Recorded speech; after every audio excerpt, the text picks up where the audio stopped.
This is the Relevant Podcast.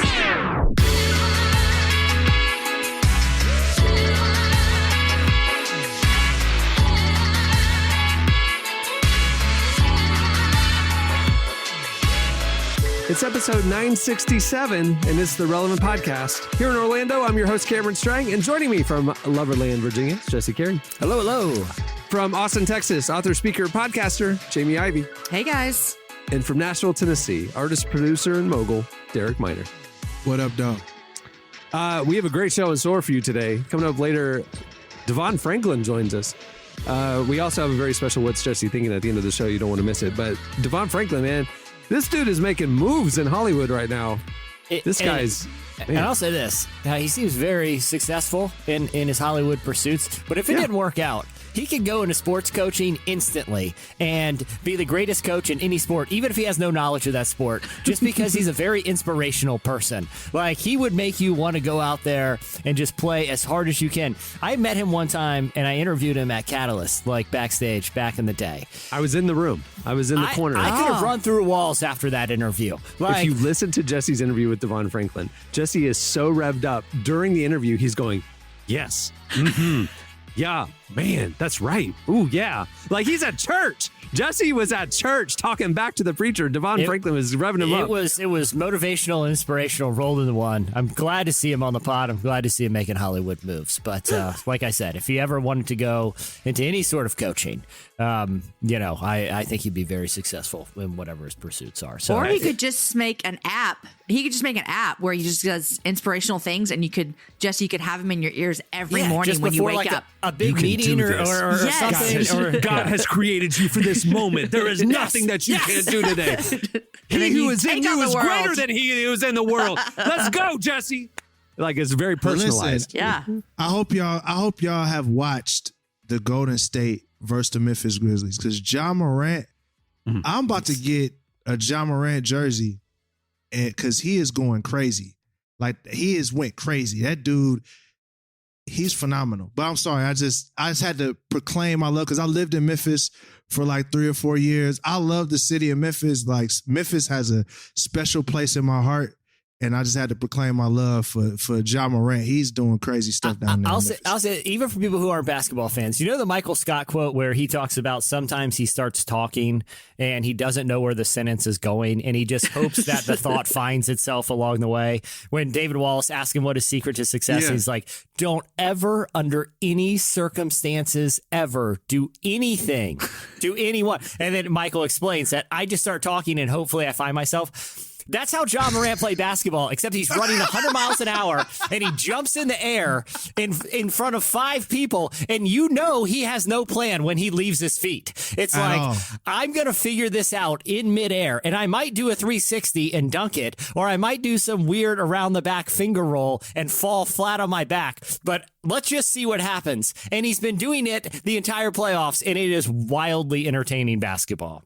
It's literally how he gets 60% of his points. It's like the whole team is like, he's going to shoot a layup. Let's get under the goal. And he does some crazy thing and throws it behind his head and it goes in. So, I hope y'all watching. Yeah, it's fun. It's the best time of the year, basketball playoffs. Okay, well, because I don't watch this, just tell me who's going to be in the final, because I'll watch the final too.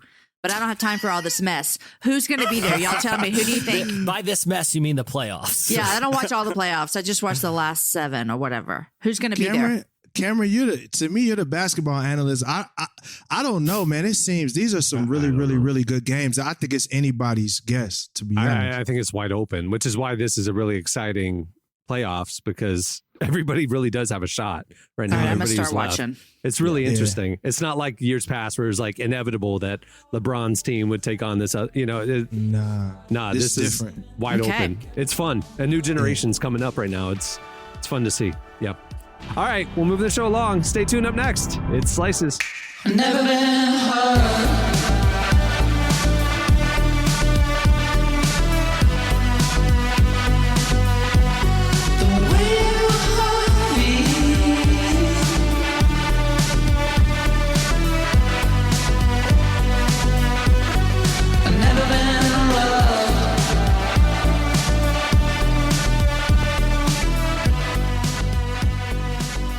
You're listening to Totally Enormous Extinct Dinosaurs. That is the name of the band. The song is Crosswalk. Today's podcast is brought to you in part by Mercy Ships. Globally, 5 billion people lack access to surgical care. In sub-Saharan Africa, there's only one surgeon for every 200,000 people. Mercy Ships provides free, life-transforming surgeries for people who have little to no access to medical care. They help the blind see, straighten twisted limbs, remove deadly tumors, treat cleft conditions, and so much more. With state-of-the-art hospital ships, they provide safe surgery to children and adults living with treatable conditions, and it's completely free of charge. They do all this work with an all-volunteer crew of professionals who donate their time and talents. Surgeons, stewards, nurses, engineers, and more make the world a better place. Your donation today provides free, safe surgeries to people in desperate need of help. All gifts are matched, so please donate today at mercyships.org/relevant. Today's podcast is brought to you in part by Tim Tebow's book, Look Again. Have you ever wondered what would change if you truly believed you were infinitely valuable to God? In his New York Times bestselling book, Look Again, Tim Tebow reveals the powerful truth that when we learn to see the image of God in every person, including those we struggle to love, everything changes. Tebow shares incredible stories from his work with people the world often overlooks, and it will challenge you to stand up to the lies, rediscover the worth that everyone has, and impact the world for good. Find Look Again by Tim Tebow, available now wherever books are sold. Okay, it's time for Slices. All right, what do you have, Jesse?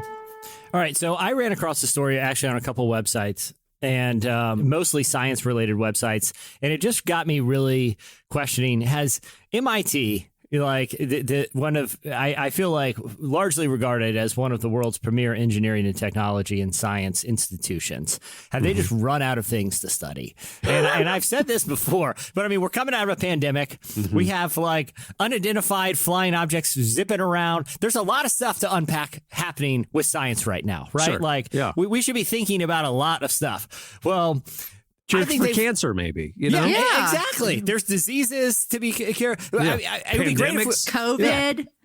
clean technology. Like, there's a lot of problems we could be solving. But yet, this is one of their students' big projects that is getting attention right now. It's in the field of Oreoology. And they've actually created an Oreo meter for this. And they are trying to solve, this is the problem they're trying to solve for humanity. Not global warming, not cures for diseases, not, vaccinating for the next global pandemic. They want to determine if it's actually possible to separate an Oreo with the cream even on both sides of the cookie. Oh my gosh. Come on. No. This is real. This is true. And they've created a device with these elaborate 3D printers called an Oreometer. And the idea is that they can put an Oreo into this device. And you can actually watch a YouTube video and see the device. But they put an Oreo in there and it turns it with exact precision to know if it's even possible to, when you turn the Oreo, to have the cream come off equally on both sides. Now, they haven't been able to do that yet, but they're looking at different solutions. They did find a couple interesting things, which is old boxes of Oreo. Like it seems like Oreos changed the formula because they use old boxes of Oreos and it was possible to get a little bit, a little bit more even. The newer ones, they're basically breaking off and you're getting most of the cream on one side. Now that seems not very useful at all. And what about an Oreo guillotine where you just stick the Oreo in a slot and a little like almost X-Acto knife type thing goes and like cuts it in half? Boom. That seems like a much simpler solution than this elaborate weighted device that has it's like a nutcracker for walnuts, precision. But you have a little Oreo opener. But I love there's a site called Hackster that interviewed some of the scientists working on this problem, and we're asking them. You could tell they're teeing it up, like, all right, well, tell us what you learned, and they were like, well, don't turn them too fast. You got to go nice and slow because when you turn, it's like, well, obviously, I didn't need an MIT scientist to tell me to turn it more delicately to try to get an even break. But then you could tell, my favorite part of this interview was that the scientist was like just trying to figure out a way to make this seem like credible research. This is an actual quote. So, and I'm going to read it in the voice of how I think they at the end of the interview, they were like, I got to come up with something here because this seems like a massive waste of time and money.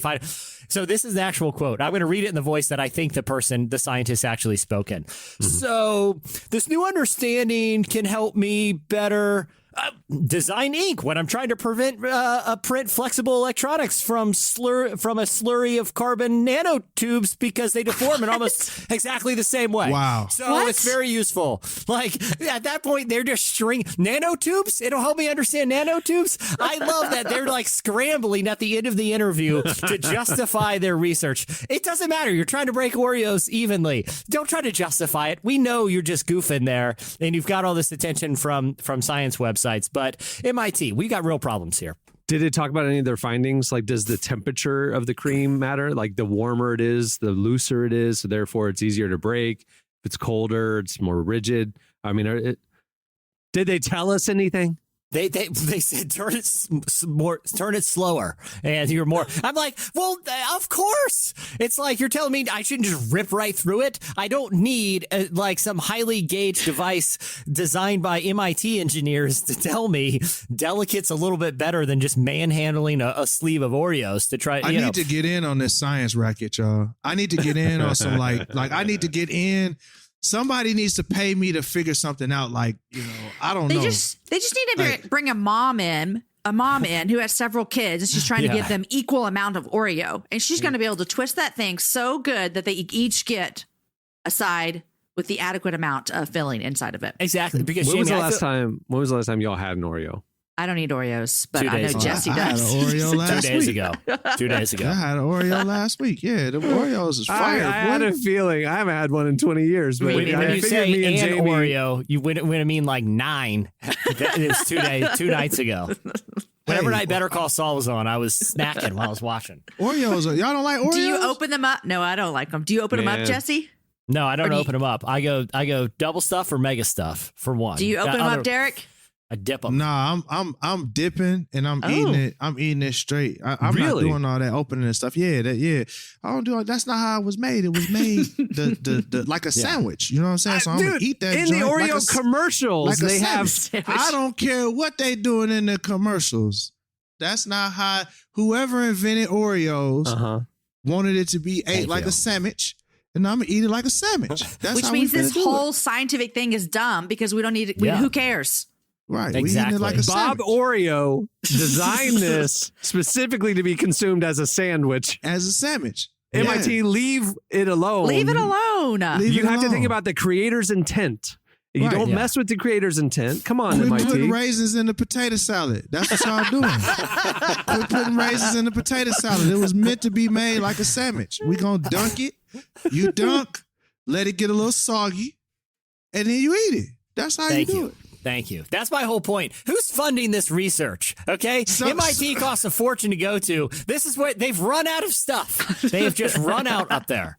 Man, I need them to run out of stuff and fund one of my inventions. Jesse, come up with an invention so we could go get some money from MIT, bro. Like, I know you got something in that head of yours that we could get funded. I got like 6 Oreo inventions alone. Okay. Hey, here's another lane that you guys can start messing with is obviously you're talking about dunking Oreos in a glass of milk, right? I mean, it's right. okay. Well, the only other thing that milk is like, you have to have milk is cereal, right? A cereal bowl, you got to put your milk in it. Well, Tropicana orange juice said there's an opportunity here to disrupt status quo. And Tropicana, it came out a day ago. Tropicana is launching a cereal that you are meant to eat with orange juice instead of milk. You pour orange juice into the cereal bowl. You put raisins in the potato salad. It's so gross. I'm just saying, like, there's an opportunity. Let's just think about things that are common and that we can just disrupt. That's your opportunity. Blue ocean, blue sky. We got to go where there's no competition. Nah, you know, bruh. orange juice cereal, man. All the sociopaths will love it. It's an abomination. We live in a sick country that orange juice companies are making some kind of weird cereal. No, my gosh. We need to go back to traditional values in this country because this has gone too far. Hey, So here's a question: when you drink, because I drink the cereal milk. right, I like of course. cereal milk. So do you drink the cereal Hey, orange I just juice? sent y'all the link. Clumps? It's called Tropicana Crunch. It's honey almond cereal made for OJ. You eat the cereal, then you drink whatever's left over. Look at it.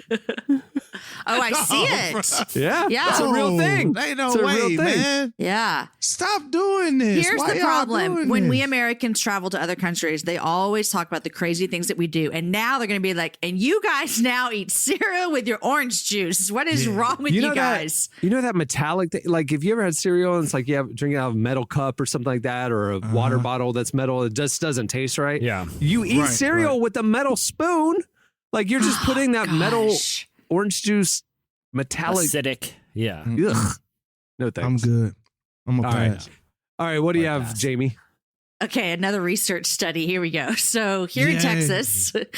Texas, we have beaches. You guys know this. We're on the Gulf here, and there is a group of researchers who they work with a 40-mile stretch of Texas beach twice a week. But they've been using social media to document some of their weird discoveries, and by weird, dozens of creepy dolls are coming up onto the beach. Okay, so. You may wonder, why are all these dolls coming up onto this beach? Well, the truth is that they have the beach here in Texas. We actually get the most washed up trash on the Gulf because of something with the loop in the Yucatan Peninsula. It doesn't matter. Oh, I thought you were talking about the people. Cameron, we don't have the trashy beach. No, go over to, what is that beach in Florida? Where they do What? the race cars.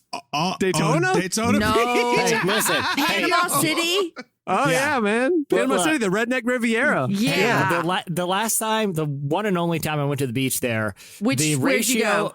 It was somewhere up in the Daytona area, but the ratio of people wearing jeans in the water to people wearing standard bathing suits was shockingly even. It was there was a lot of people just straight up in street clothes walking into the ocean. But It was very odd. here's the reason why. Here's the reason why. There's Daytona is like an hour from Orlando. So what you have up there is like, and then people family trip to Orlando, and then they're like, hey, let's go see Daytona 500. Let's go see Daytona, like a little tourist day.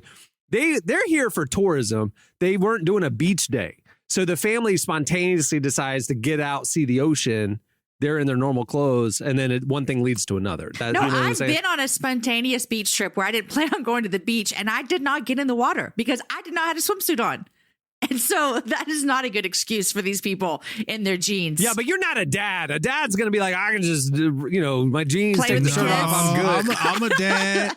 No. I'm a dad, and I ain't never got in no body of water with no jeans on.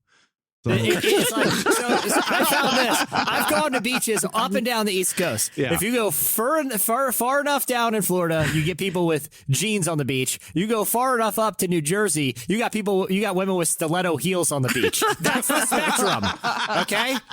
Of inappropriate dress.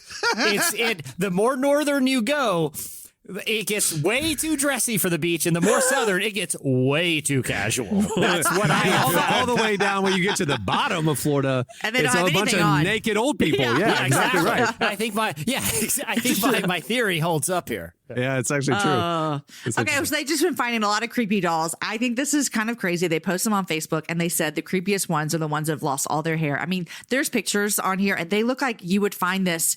It was from a scary movie, is what it looks like. But they did say this. They said the first one we found was the head of a sex doll, but they didn't know that's what it was. What? And so so they posted it on their Facebook page, and they didn't know that's what it was. And so that was kind of funny for them. But these researchers, they're out here doing their job, and they just keep finding crazy dolls that have washed up onto the Well, Texas Gulf Coast. It's that plastic trash island that Yep. like the plastic dolls don't decompose, and so they wash up eventually on Yep. Gulf Down in Gulf Fort Shore, Aransas. Texas. Yep. Yeah. Wow. Interesting. All right. What do you have, Derek? well, look, in Nashville, I don't know if y'all know this, but I mean, this place has been booming like crazy. The pandemic has set it off. It feels like everybody from California is literally moving here. No, they were selling their coming to home. Austin is where they're coming. Man, you can't buy a house in Nashville for market value. If you don't come with 50,000 over asking, you just might as well don't even put an offer in. Like housing market is hot. Well, I don't know if it's like this in Virginia, but a house just sold in Virginia for $805,000 and it has a squatter in the basement. Does the squatter come with the house? Yes. I actually read. I've been following this one pretty closely. Me too. I found the story and sent it over to the team a few days ago. Yeah, this is nuts. She's come forward. The squatter has come forward. Yeah. Okay. And I'm probably going to butcher the story, but evidently she was like a house cleaner or something, and the resident who lived in the house was elderly, and according to her, essentially invited her to live in the basement and kind of serve as like a caretaker. But it sounds like still kind of a murky legal residency situation. I'm not disparaging her or the former homeowner, but it certainly seems like an unconventional stipulation for a real estate deal. Well, that's the crazy part, because the real estate agent is saying, hey, we're selling this house for $805,000, but the basement is off limits. Like, what? So, it's occupied by a squatter. Off limits. It's and the law protects the squatter. Yeah. By a person. So, the thing is, squatters' rights, you have to be in a place for 15 years or more. But the family doesn't have the money to start the process to get the lady out. So they're just like, we're just going to sell the house and whoever buys it is going to have to deal with it. So I'm assuming there's a way they can get her out. Seems that it's going to be a costly way. But so you buying a house for $805,000, and it's a 3,500 square foot house, so it's a pretty decent sized house. But you're buying it for $3,500, and you got to deal with a squatter. So here's the deal: she has to leave at some point. Okay. Oh, it's sold. It's sold. No, it's sold. They bought it. Yeah, they bought it. Okay, got it. Somebody bought it. So she has to leave at some point. She has to go to the grocery store. New owners go down there, change the locks. She can't get back in. It's your house. What's she going to do? That's it. And then you can have a company come get all of her stuff out, put it in the lawn. You can kick somebody out. You can legally do that? I'm not saying legally. I'm just saying you just do it. I don't understand why legally someone can be in your house without you inviting them in. Yeah. It's a loophole. The same thing happened during the pandemic with a lot of people who stopped paying rent and stuff like that. And like in certain states have very squatter friendly rules that the landlords could not kick them out and stuff. And, at some point it goes from just delinquency to squatter rights. There was a story here in Nashville, or I don't know if it was Nashville, but it was Tennessee. And there was a house this was during when the housing market was struggling. So it was definitely a buyer's market. And the house had not been, it's been up for sale for a while. And a guy just literally went into the house, moved in, and I guess people didn't know what was going on and they couldn't kick him out. He claimed squatters' rights. So there was this big thing. If you watch the movie The Big Short, talking about the housing crash in that era, like in Florida, in Miami especially, where they just overbuilt. Families just started moving into all these empty developments and empty houses and just said, do what you got to do. But it took years before they could get them to leave, and they had a free house for a few years. Yeah. So a lot of families did that. That's crazy. All right. Well, there's a lot more where that came from. These types of stories, we pepper them throughout the day on relevantmagazine.com. So go check that out as well. All right. Stay tuned. Up next, DeVon Franklin joins us. Let's pretend we're floating over everyone. Let's forget the days, the whole millennium. Time is precious, can't you see we're all having fun? One more reckless night with Dom Perignon.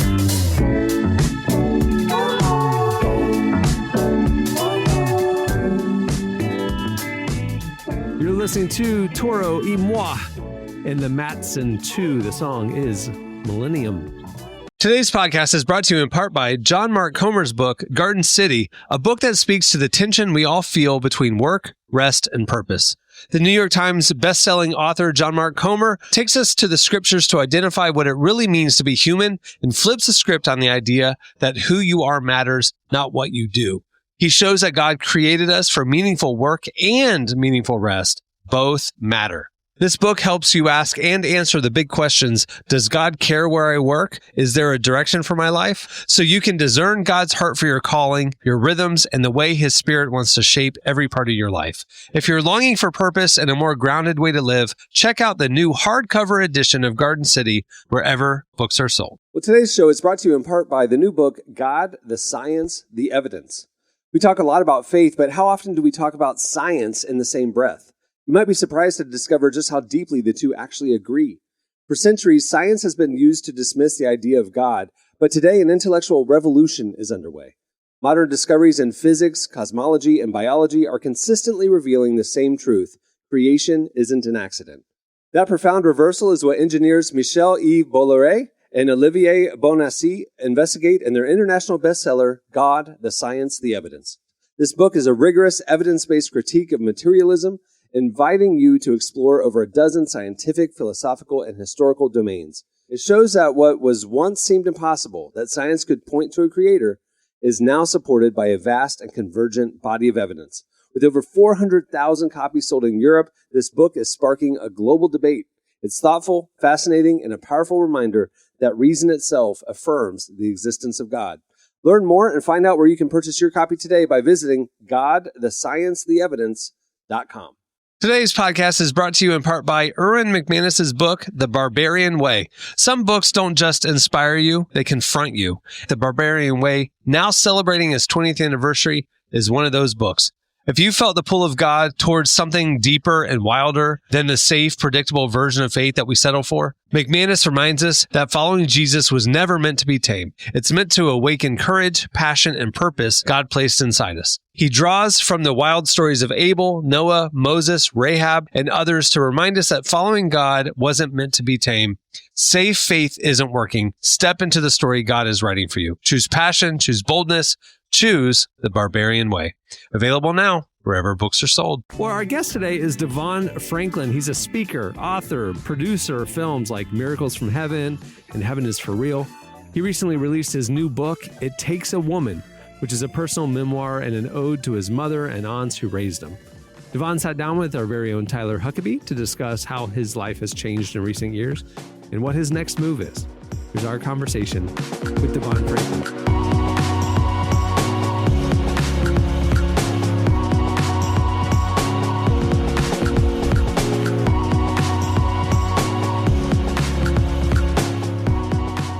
All right, so something you hear a lot these days is we all know how much TV there is and how much there's too many TV shows out there and we've got an overload. As somebody who's behind a lot of that TV, how do you make sure that the shows that you're behind stand out from the pack? Yeah, honestly, it's about good storytelling. I mean, at the end of the day, it's just like, you know, no matter what, even in a very competitive landscape, great stories never go out of fashion. You know, they're always in style. People want them. They connect generations. They are the things that families, you know, will sit in front of the TV and watch or stream on whatever device they have. So I can't control, you know, the marketing and when people watch, but what I can control is the quality of the storytelling that I produce. And so I really do my best to stay on top of that. And with a show like this and other shows that I'm a part of, it's just about telling great stories with great characters that people can connect to. And in my experience, when you do that, somehow or another, the audience will find it. All right, so let's talk about It Takes a Woman a little bit. This is a very interesting project, sort of an unusual, unique project. Can you tell me a little bit about what it is and why you decided to do it? Yeah, you know, I'm so excited about this new audio book that I've done with Audible. It's an Audible original, so I've done it exclusively for them. It's available right now. It's called It Takes a Woman. And what it's about, it's really the most vulnerable I've ever been in terms of telling my own personal story, my family story. My father died when I was 9 years old. When he was 36 years old, he had a heart attack. He was an alcoholic most of his life. And in this project, the listener gets a chance to hear not only my version of those events, but also my mother and 5 of my great aunts. The oldest is 96, the youngest is 76. And as we start to unpack the tragedy of my father's death, our story evolves and you get a chance to hear how all of these women in my family swooped in to help save me and my older brother and younger brother in the light of the passing of my father. And so this audio book, It Takes a Woman, it's just one of the best things I think I've done, because you get a chance to go with us on our journey. You get a chance to really hear how a family deals with tragedy and processes grief. And in the process, you get a lot of wisdom, encouragement. People who've listened to the book already, they laugh, they cry. They are recommending it to their friends because, I got a chance to talk to my mom and my great aunts about things we've never talked about before, let alone talked about in public. So the listener is hearing firsthand the emotion and the transparency and sometimes the pain that my mom and my aunts express, as well as myself. So that's a long answer to your question, but that's what It Takes a Woman is.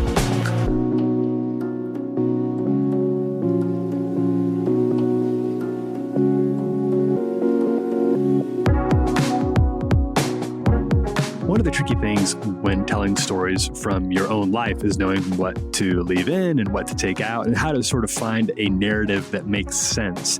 As you started tackling your own story here, what story, how did you decide what to include and what not to? Why did you decide to take this angle on it? Well, it's going back to the scene of the crime. The whole idea behind It Takes a Woman is that, being raised by these women taught me how to be a man. And so the idea of losing my father at 9 years old was the catalyst that brought these women, I call them the village, that brought the village together. And so this was the right entry point for me to start the story, because it's really where the story begins, in terms of why it's the linchpin. Now, as you listen to it, the cool thing about this book is we go back to tell my family history about how we got to America, because my great-grandfather immigrated from Jamaica. We talk about my mother and why she was so close to the village growing up. So the death of my father, going back to the scene of the crime, felt like the right catalyst, not only for the story, but it's really what allowed these women to come into our lives in a much more deliberate way. And from that jumping off point, we go back and we go forward as a way to tell the listener how we got here. You mentioned that there were some things that surprised you when you started going through this. What were those things? I wasn't expecting that they were still holding on to so much pain. Interesting. And I also wasn't expecting, as I mentioned earlier, my mother is 70 years old and my great aunts range from 76 to 96. And all their voices are featured. And this is the first time that they have had a chance to tell their story. Mm-hmm. So I wasn't expecting how the opportunity to tell their story would impact their life. Each one of them have told me that this project is one of the highlights of their life. Doing it, speaking about it, doing the photo shoot, now doing press. And I wasn't expecting that giving them an opportunity to express and to be heard would impact them in such a dynamic way. And what I realized, I think growing up, we always look at our parents or our elders as these kind of superhero-like figures who can do no wrong and don't do any wrong. And they're not even humanized, right? It's almost like growing up, we have a dehumanized point of view about our parents or whomever our guardians may be. And doing this book, it really humanized my mother. It humanized my perspective of my aunts, because they expressed things to me that I had never heard before in a way that I never heard before. And the blessing and the benefit is that the listener gets to be a fly on the wall on these conversations. So everything the listener is going to hear when you listen to this new Audible original book, It Takes a Woman, when you hear it, you're going to be, it's not their responses and how they're woven in. It's not edited. This is their genuine responses, not performed. They didn't perform. They just were speaking their truth. And to hear this transparency and the catharsis in that truth was very surprising.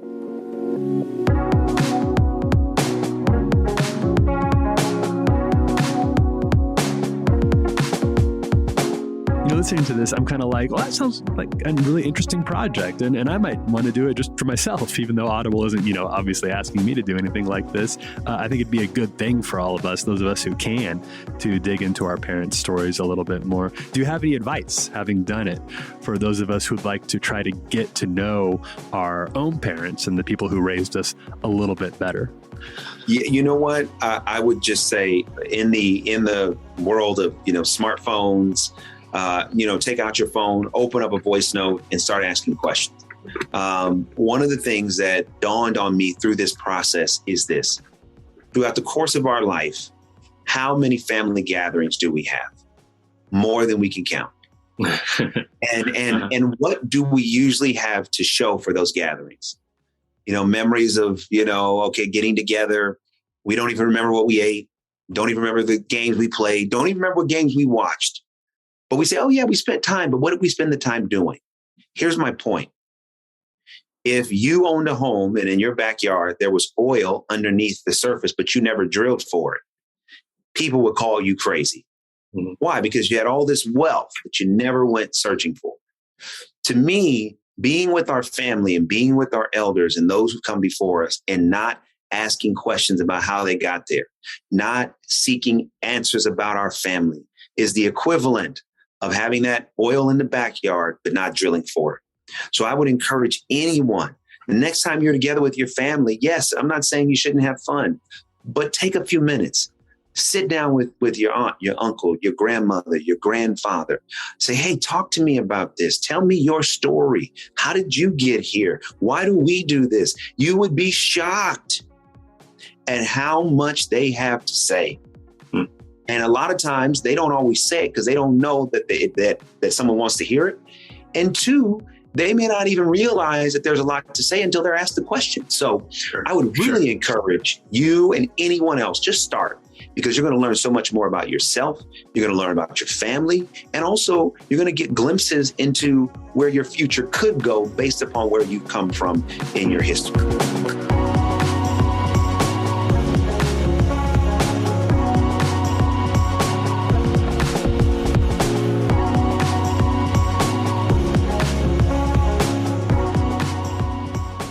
That was DeVon Franklin. All right, stay tuned. Up next, it's What's Jesse Thinking? Every second that I want to do the things I want to do, gotta tell myself to slow it down and try to keep it cool. I just gotta disconnect myself so I can see it through. Battle in my head that I just try to keep away from you.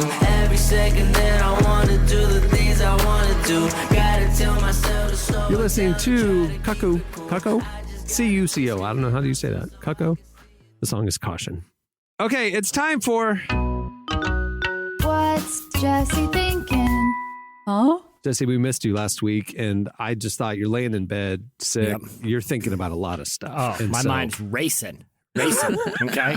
So what are you thinking about this week? Mostly about Oreos, but then I, got out of my sick haze. And no, I was thinking this week, I went down a rabbit hole, which I frequently do, especially when I'm sick and I can't sleep. It kind of got me thinking about how, and I don't even want to label it like quote unquote evangelicalism, but I would say like American Protestantism for, at least my growing up, ignored a lot of interesting but weird stuff in the Bible, and just kind of focused on core gospel stuff, which is fine. Yeah. But, as I was, kind of reading more about the conflict in Ukraine and Russia between, the Russian invasion of Ukraine, I kept coming across these stories that were referencing religious Christian ideas that are central to this conflict that I feel like a lot of Americans, particularly American Protestants, aren't all that familiar with. And the two that I want to dig into really quickly is the role of angels and the role of actual religious artifacts that for the Ukrainians and the Russians have become very, very central to this conflict.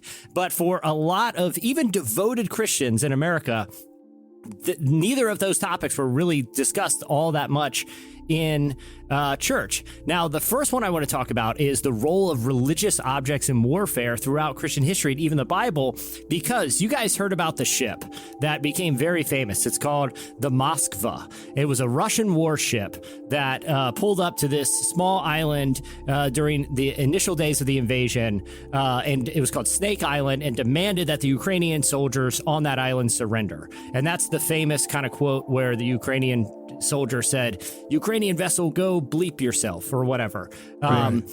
A couple weeks ago, that ship sank in the middle of a battle. And part of a footnote of that story is that on board that ship was thought to be what is known as the true cross of Christ, a fragment of the wooden cross that a lot of Orthodox Christians in Europe believe was the actual cross that Christ was crucified on. A fragment of that was on board the ship that is now at the bottom of the ocean. Like it was on board in someone's personal possessions, or it was like a part of the government, or how was it on board? Yeah, so it was on board because it was given to basically the commander of the Black Sea Fleet as almost a sort of religious weapon. Now, there like are this will protect you, sort of a thing. Yeah. Like This wasn't just like, the Orthodox Church actually believed that this thing had spiritual power, and if you had a piece of the true cross of Christ with you, it would offer this sort of almost degree of invincibility. Well, Indiana Jones in Last Crusade, the Holy Grail had the same sort of magical powers. Well, not only that, but the Ark of the Covenant was looked at the time as the greatest warfare weapon on the face of the earth. I mean, the Ark of the Covenant in the Old Testament was actually a weapon of war, among other things. So, it had the mercy seat where God's presence sat, but it was brought to battle. Now, affixed to the side of the Ark of the Covenant was what's known as Aaron's rod. That's the rod that, if you read in the Old Testament, Aaron was able to throw it down, and it became a snake that ate other snakes. When Aaron wanted to part the Red Sea, he had to use Aaron's rod. It's that famous imagery. Moses uses Aaron's rod to part the Red Sea. So we know there was something about this physical object that had some sort of physical power. So if you start reading back about the Ark of the Covenant and the power it had during warfare, it's pretty. There's some stories in the Old Testament that I feel like are pretty interesting. For example, when the Philistines stole the Ark of the Covenant temporarily, Benjamin had to tell his father Eli, a prophet at the time. So this is actually from the book of 1 Samuel. It said this: when he mentioned the Ark of God, he told his father that the Philistines had stolen it. This was the reaction of Eli. He fell backwards off his chair by the side of the gate. His neck was broken and he died. He was so afraid that when the Ark of the Covenant fell into the enemy's hands, that one of the leading prophets fell over and literally broke his neck and died. That's how violent it was. Now, the Philistines ended up giving it back, because when they brought it into their presence, their faces melted. Yeah, it wasn't that far. They were struck with tumors. The entire country was struck with these crazy tumors, and it actually operated as sort of this weapon. Curse. When the Israelites, the walls of Jericho, when they marched around and blew their trumpets and the walls of Jericho fell, they were carrying with them the Ark of the Covenant. And a lot of, so there's been this kind of thought that these kind of religious relics hold this kind of power, and it's actually kind of an idea that's being pulled into this terrible conflict in Russia and Ukraine. Ukraine, on the other hand, is their kind of segment of Christianity has a high emphasis on the role of angels, and particularly the Archangel Michael. All over, there's a huge statue of the Archangel Michael in the city of Kyiv. There are the Archangel Michael is on coins and relics throughout the country. Really? And that's crazy. One of the leading Orthodox priests in the country during the early days of the invasion prayed Let's go with preacher. I like it. Orthodox preacher. He prayed this for a lot of leaders and influential people. He said, "Today we pray, O Archangel Michael and all the powers of heaven, fight for Ukraine. cast down the devil who is attacking and killing us, bringing devastation and death. And when Michael actually shows up in the official Kyiv city coat of arms, like his imagery is everywhere, because when you look at the Bible, anytime the Israelites were going to battle, there are tons of references to how the archangel of Michael himself killed 150,000 Assyrians, or that in the end times it'll be Michael who leads kind of these soldiers into battle. So, a lot of religious leaders in Ukraine take this very literally, just like a lot of the Orthodox leaders in Russia seem to have a very literal interpretation of the role of these spiritual relics.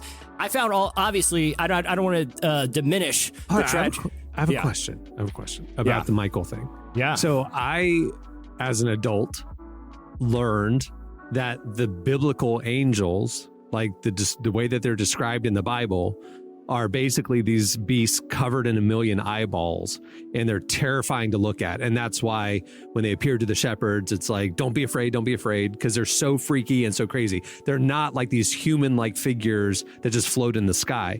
So my thing is, if that is more accurate, that true angels are these weird blob eyeball creatures, how does Michael, the blob eyeball creature, kill thousands of soldiers if he's just a bunch of eyeballs? Well, I think there are different types of, like an archangel is a kind of a different, and this is biblical, but there are different types, sort of like species of angels. There's seraphim, but the archangels, the implication look like soldiers, human-like. Yeah, and they actually, in 2 Kings, it refers to Michael as the chief commander of God.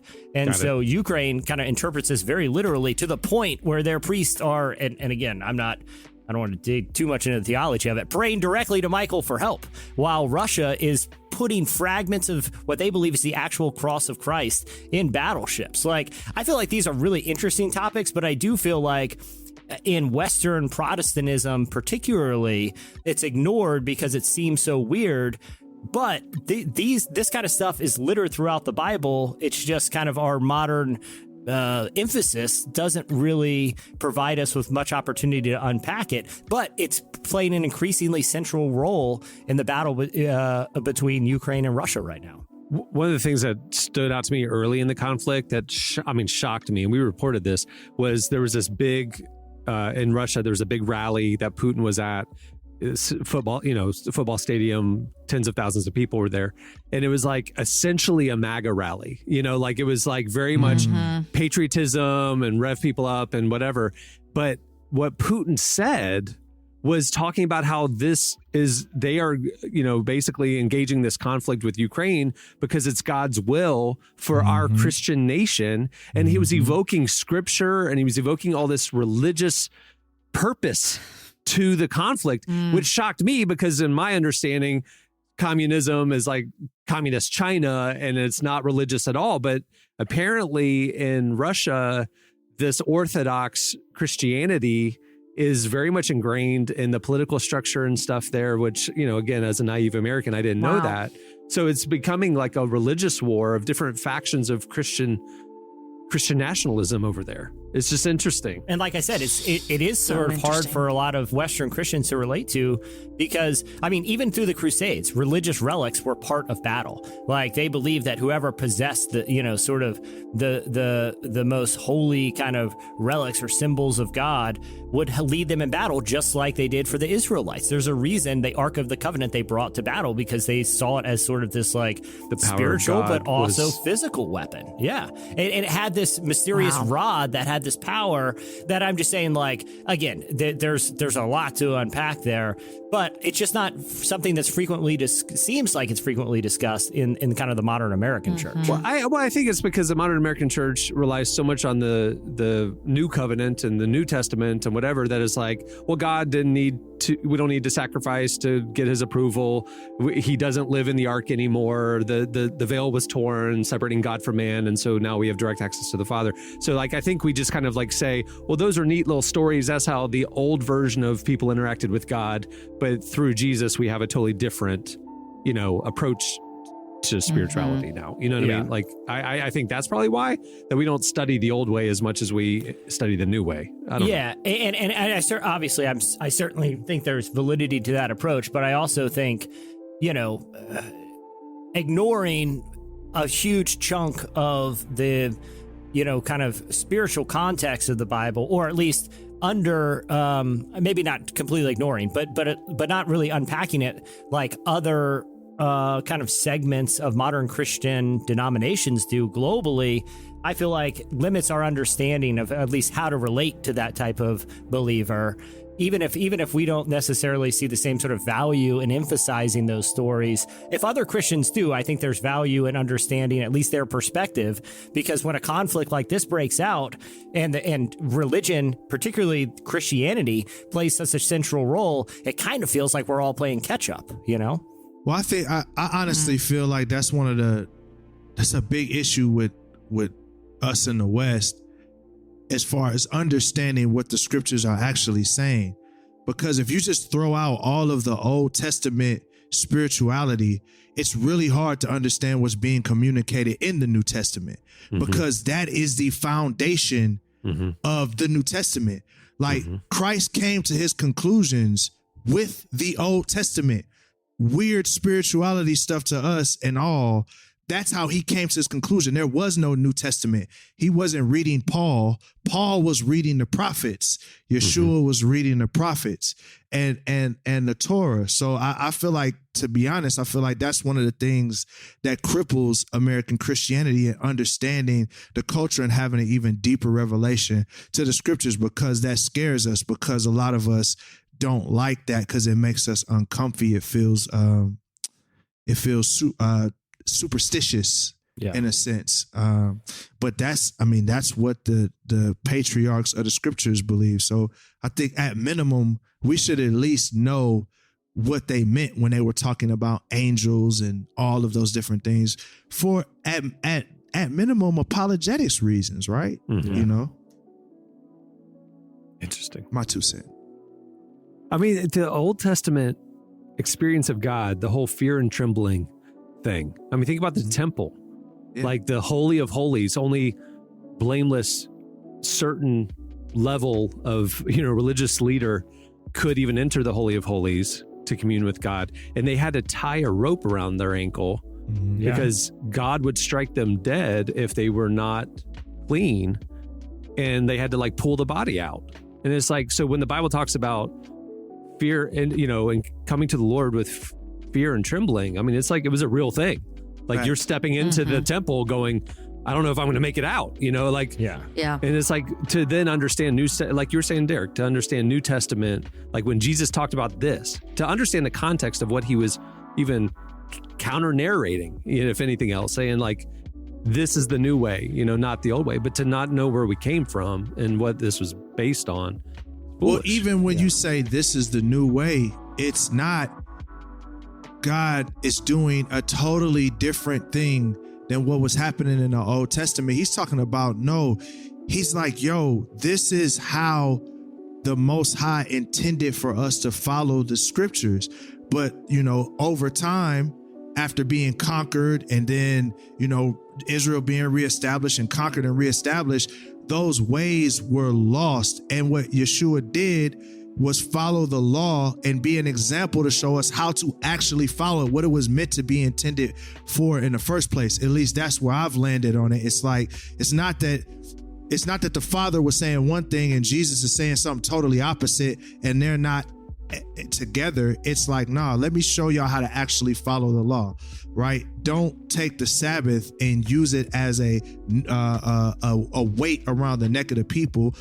No, the Sabbath was made for man, not man for the Sabbath. That's the benefit. If you don't understand the Old Testament, you don't know what that means, right? Because in the sense of the Sabbath was, if you look at how Israel was in Egypt and they never had a day off. The Sabbath is the most amazing thing in the world because it told the Israelis, or it told the Hebrews, that you're not just meant for work. You're meant to commune with me, and you get an opportunity to have a break. If you don't understand that narrative in the Old Testament, then the New Testament, the idea of Christ being the Sabbath, you won't understand rest.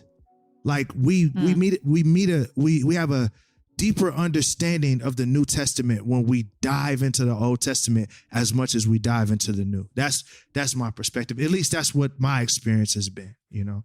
And if you don't want to watch or read the New Testament, you can just watch Indiana Jones and the Last Crusade. Jesus. It's basically all there. Basically all there, from my understanding. From my understanding. I think they get it right. I think, yeah. Close enough. Close enough.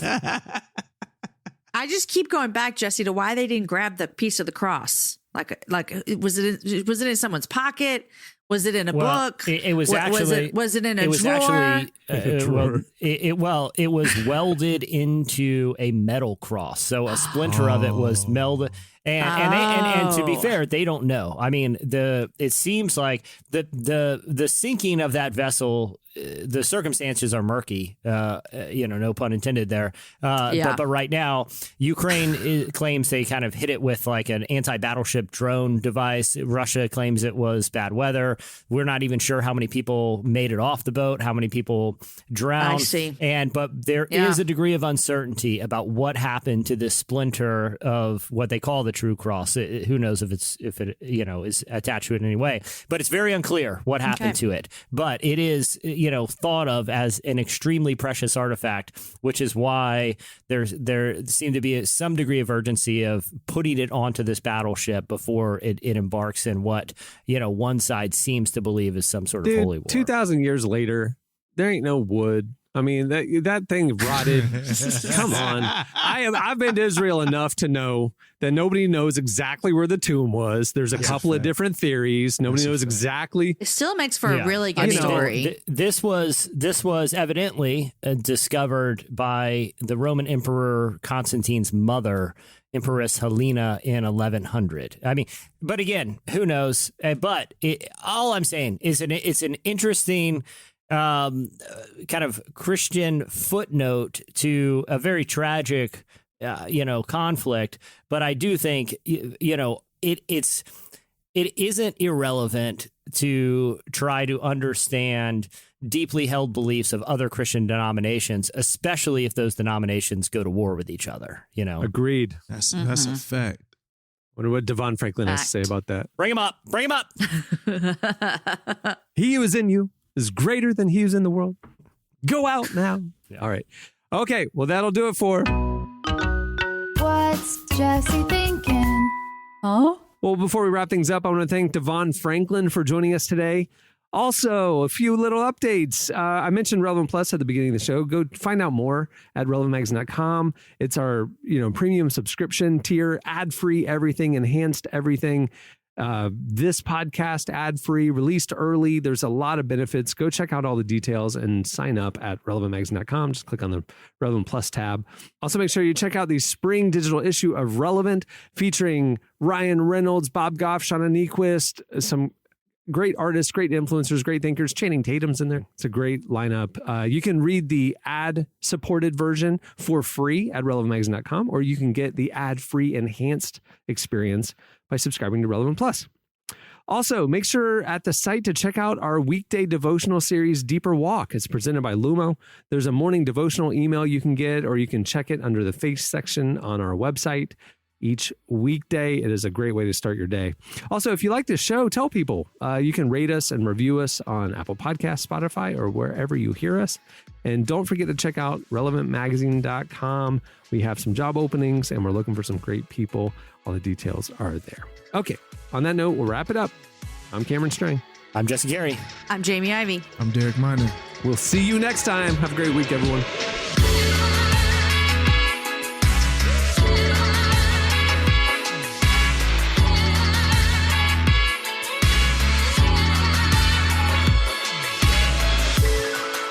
Thanks for listening to the Relevant Podcast. Check out our features, interviews, and news updates every day at relevantmagazine.com. And make sure to follow Relevant on Facebook, Twitter, and Instagram for the latest. For more great podcasts, browse the shows on the Relevant Podcast Network, which you can find at our site. And while you're there, don't miss the all-new era of Relevant Magazine. A new issue releases every other month at relevantmagazine.com.